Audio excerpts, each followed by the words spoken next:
Dave Chappelle is one of the most talented and controversial comedians today. Dating back to The Chappelle Show in 2003 to all of the Chappelle's Netflix special, his storytelling has an eye on race and ethnicity. Chappelle has always shown his true self in his comedy and has never held back to speak comedy the way he wants to. Chappelle's comedy undermines stereotypes by showing that it is ridiculous to give it any consideration. Today, I will inform you of why Chappelle is set to be considered one of the most popular and prominent comedians in the industry today. According to Springer, Dave Chappelle has worked to infuse laughter with difficult observations, race, and identity.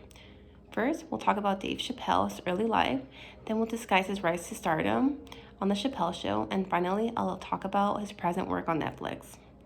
Let's start by looking at Dave Chappelle's early life.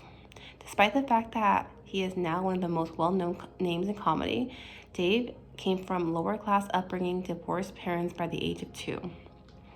He grew up between two states, Maryland and Ohio, because of his parents' separation. Throughout his childhood, Dave knew that he did not want to go to any ordinary school, but a school that will help him build on a love for his comedy. After graduating from high school, Dave pursued his career for comedy. He graduated high school from Duke Ellington School of Arts and soon after started appearing in comedy clubs and moved to New York. His career began shortly after being booed on stage, and he realized that he wanted to be in show business.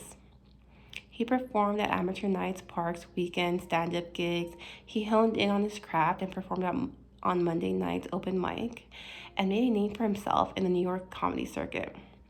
His appearance in Russell Simmons' Def Comedy Jam opened doors for him for many future films to come. Let's take a look at Dave's rise to stardom on The Chappelle Show. Prior to Dave starting The Chappelle Show, his father passed away. Dave flew back to Ohio where he considered leaving show business. Dave decided to keep pursuing his special dream and work towards small roles.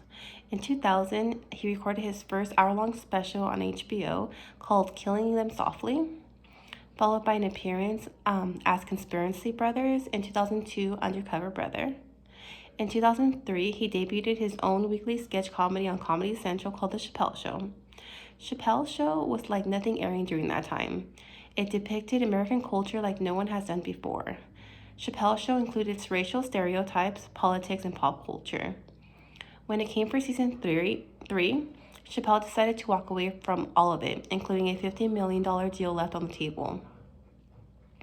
Finally, I will end my speech by explaining Dave Chappelle's present work on Netflix. After Chappelle's hiatus, he made an impromptu appearance and had an interview with Oprah explaining why he left The Chappelle Show. Chappelle stated that he had never mourned his father's death and would show up to work not wanting to be there. He stated that he never forgot the moment filming a scene with blackface and feeling uncomfortable with a white crew member, was not laughing with him but at him. Chappelle had a career comeback in 2013, about 10 years after the ever so popular Chappelle Show aired and started touring. Chappelle appeared in late-night TV shows, hosted Saturday Night Live where he won an Emmy Award. In 2018, he won a Grammy for his comedy Equanimity. And in 2019, Dave Chappelle was chosen to receive the annual Mark Twain Prize for American Humor. Today we discuss Dave Chappelle's early life, his rise to stardom, The Chappelle Show, and his present work on Netflix. While Dave Chappelle had a hit show that could make him millions, Dave Chappelle realized that he never mourned his father's death 7 years prior and did not enjoy coming to work. The show was heading in a direction that he did not feel wanted to be a part of. His disappearance for those short few years was something that had to occur in order for him to become successful again.